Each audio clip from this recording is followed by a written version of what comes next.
Okay, when getting ready to reinstall the brake shoes, there's obviously many parts that go to the job, but there's only a few of them that are handed. So these two pieces right here are the handbrake levers. So there's a left one and a right one. The difference is that when you make them, let's see, when you sit them on the ground next to each other in the shape of an S with the thinner part of the metal towards the top, the thin metal will be towards you. It'll be protruding out towards you, and the thin metal on the right side will be touching the floor. So they go into the assembly like this, and then actuate from the pulling the handbrake. So this one is the left one, and the right one. So I'll set the right one aside since I'm working on the left side. The other pieces that are handed are these two adjusters. So these adjusters go into the cylinders. So cylinders here are the same. These are left and right. They're both exactly the same. So it doesn't matter. You don't have to worry about which one you're going to put on which side. So I'll set one of them aside and figure out these two. So when this lever is engaging properly, it will engage and turn this adjuster from the bottom. So you can see it has to connect like this, and it has to be able to catch these teeth. Let's see if that'll focus. It has to be able to catch these teeth on the bottom. So you can see this one goes to the left side, and this one goes to the right side. Get that to focus. Come on, focus. Okay. So this one is the left on the left and the right on the right. You can see if we were to turn them and catch something on the top, you would turn this one that I have in my left hand, turn it clockwise, and it would catch my finger on the top here. And this one that goes on the right side, if I turn it anti or counterclockwise, then it catches on the top here. So this is the right one. I'll set that aside and work with the left one. See, this one, it will go into the unit like that, and that will be installed in that fashion. Okay. Okay, when reinstalling, step one is to smear the back plate and the surface that mates to it from the cylinder with brake grease. So I've done that. And then you're supposed to locate the handbrake lever. I got the back pad as well, this rubber backing pad that has to go in there too. So it's kind of a fiddly process to get them all installed at the same time. So okay, so the way this fits together is you have your handbrake lever and your cylinder, and there's two grooves right there. So these two pins on either side fit into those grooves, and then this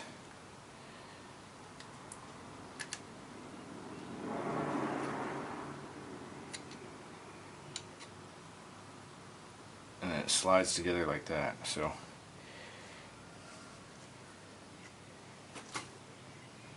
it goes in the unit, slides in like this. I'm going to put this in there. There's two little, there's a rivet that goes through, if you can see, there's a rivet right here behind these pins that goes through, that's preventing it from getting through this thin area. So put it in here, and then it's trapped between the rivet and those pins, and then we'll try to, then we'll get this on there. There we go.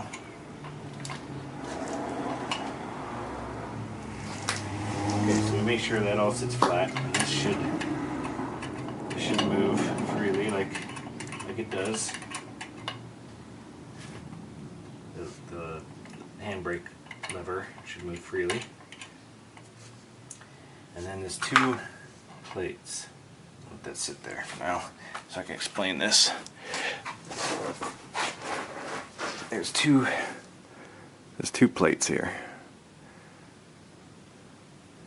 One of them is flat with holes in it, and one of them is curved and has two dimples.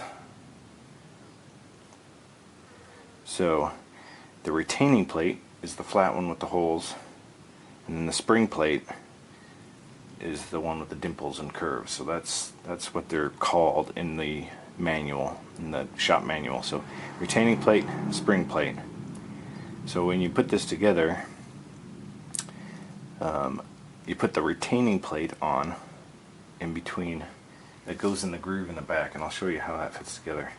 It goes in the groove in the back. So then you put the retaining plate on in between the back plate and the protruding portion of the cylinder that goes out the back, and then you slide the spring plate in between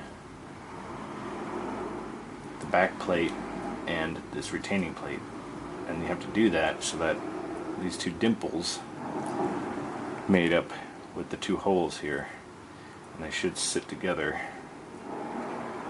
like that, and that spring plate compresses everything and it holds the wheel cylinder in. So I'll get you a view of the back and show you what that looks like. Okay, well, I hope this comes out on the video. I'm trying to get the light so that you can see. But we got the spring plate. I'll pull it off.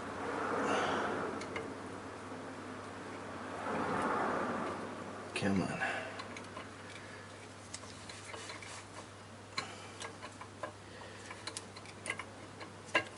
Okay, we got the spring plate here and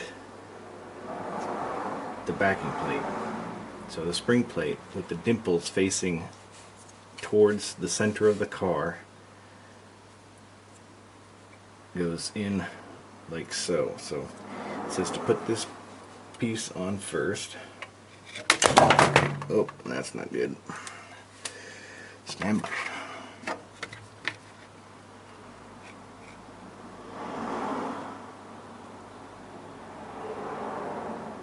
Okay, so the spring plate with the dimples facing the center of the car or out the back goes in between the backing plate and the wheel cylinder.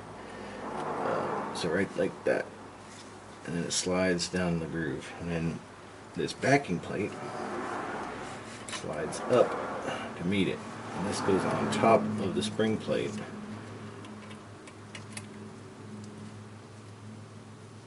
Between, you gotta feed that on top, but underneath the groove, like that. I don't know if you can see that, but, and then I'll need a flathead, which I don't have. feed this on so that they engage. So these two right now, the two holes are not engaged on the little dimples.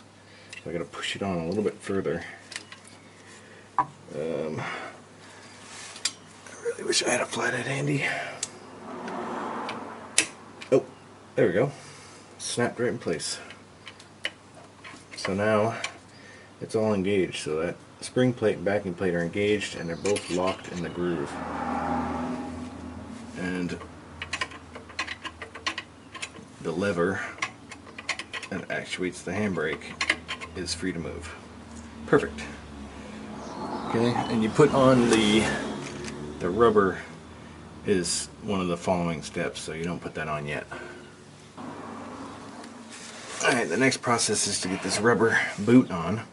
So it sits like this, and you have to feed it onto the emergency brake lever first. So you put it all the way on and kind of guide it from the top down. So I'll push on this side next to the lever arm first, and my light is fidgety, and then push it, stretch it around the bottom half. There we go. And then just slide it on, and just the friction against the wheel cylinder keeps it in place. Bingo. Awesome. That's perfect. Alright, the last two parts are to connect the cable for the handbrake. So I got a new cotter pin, and then there's a washer in here.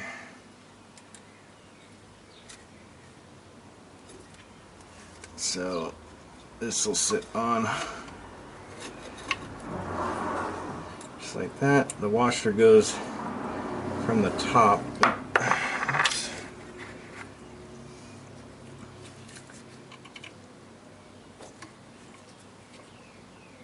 Washer comes down from the top, and you kind of gotta catch it with the clevis pin. There we go. And then the cotter pin holds it all together.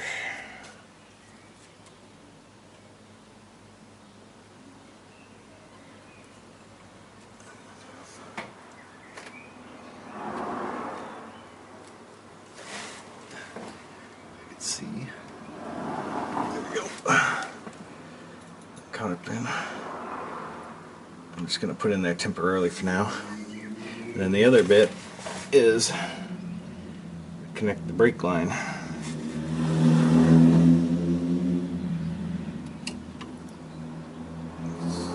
Got a little rubber stopper here, prevents it from leaking out everywhere.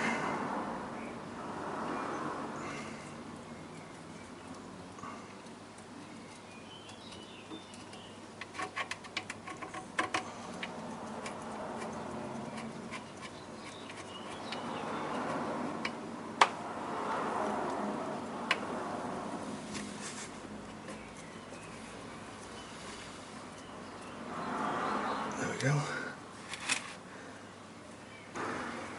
Alright, to replace the shoes, you have this adjuster wheel that goes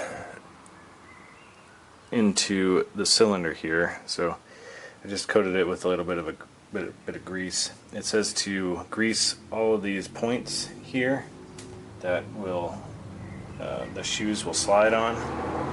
So we grease all those and grease the ends of the shoes. So I'll show you what that looks like when it's on.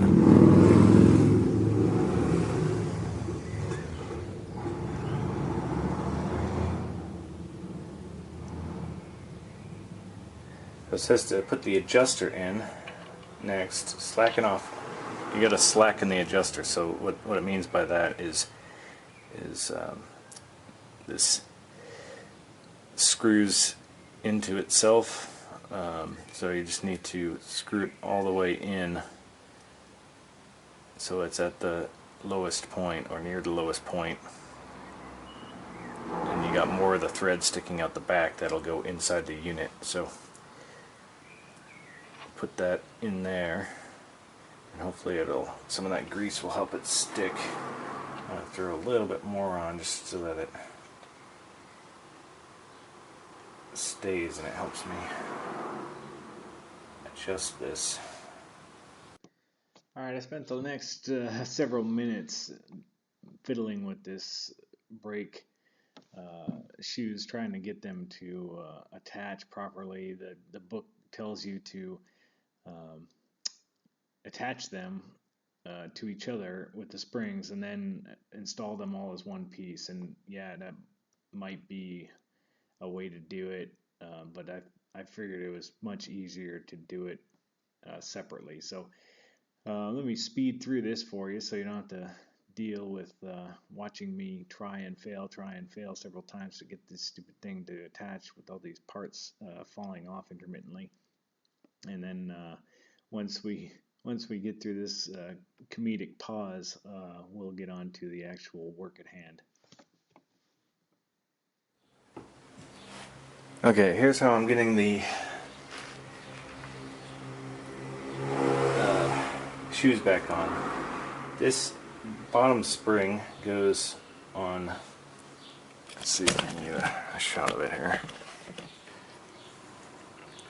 Okay, this bottom spring goes, there's two holes. There's one down near the piston, and there's one up a little bit higher. It goes on the higher one, on the leading shoe, trailing shoe.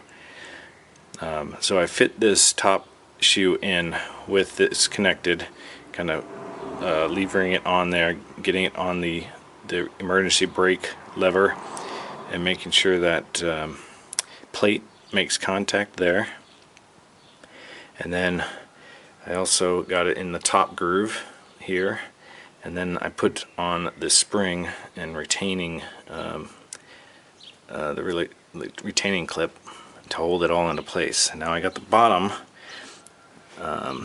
just on this bottom half right on the adjuster here, and what I'll do is I'm going to fit that in. So now I'm going to do is kind of lever this down, get it in there.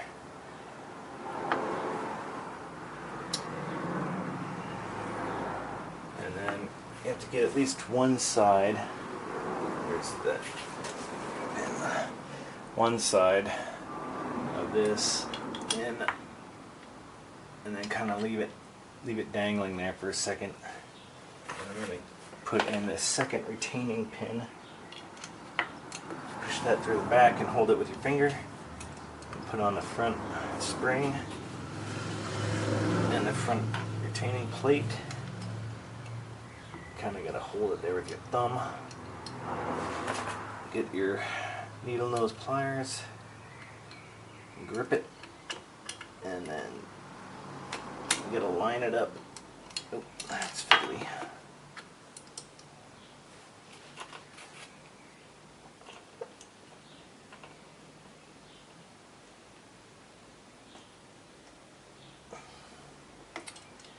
Gotta line it up, press it into place.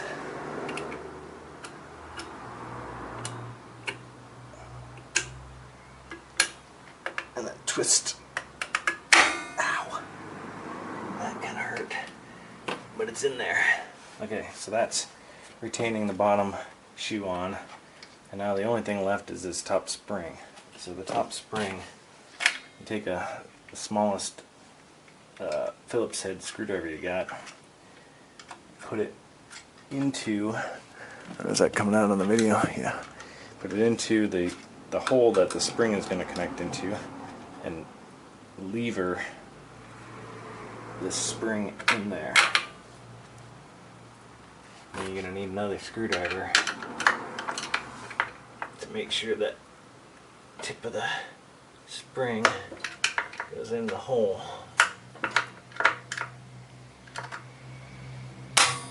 go. And you just pull out your screwdriver. It's all on there. There. Just kind of shuffle it around, make sure it's connecting properly. And there you go. Shoes are on. Now you can manually adjust the adjustment knob. If I'm going to put the drum back on and see if it spins freely, and if it doesn't, then I can manually adjust this the adjuster to take out. I have a little bit of room left, but it should be good. Okay, when you connect the handbrake cable to the handbrake lever arm, it might create too much friction. It might pull too much on the lever and create too much friction from the shoes hitting the drum. So what you have to do is adjust the handbrake lever underneath the vehicle. So I'll show you how to do that. It's pretty easy. Okay, in order to create slack in the handbrake cable, you just have to loosen this nut right here, which is attached to the cable. So you have to hold this. So I hold this bit right here with some. Oh, there you go. So you have to hold this bit here with some vice grips, and then use just a wrench on this open end right here to loosen it up. And this is 9/16. That's it. And that'll create enough slack in order to get so the shoes won't be rubbing onto the drums. The last step in doing the rear brakes is to bleed them. So I don't have a partner to help me, so what I did is make this one-man bleeder device. Just a bottle with a tube, a hole, and then you attach it to the bleed screw. Make sure that the tube goes up and away, so that when you press the brake, the line will fill with fluid, and then if anything's going to drain back in or get sucked back in, it's going to be the fluid, and the air will rise to the top and go into the catch can. This way you just crack open the bleed screw, and then you go press the brake several times. I found about 6 presses, and then you got to refill the reservoir. And then after you're done, and you got nice clear fluid, you just close the bleed screw and you're all done.